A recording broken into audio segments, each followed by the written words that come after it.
Superland Bake Sale. So ito guys, itong mga bake na to, ginawa to ng mga estudyante ng Superland. Ang brownies, $2.20. Ang butter cookies, $1. Ang fruit cup, $1.50. So ayan ang mga gawa nila.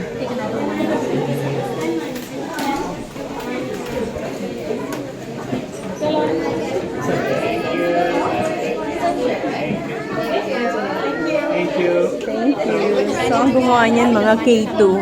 Don't lick your hand, that's very dirty. Choose one. You want some fruit? You want something? We'll get a brownie. May brownies doon. Ito yung brownies na gawa nila. May mga cookies din. What's butter cookies? Did you make the butter cookies? Yes? Ako,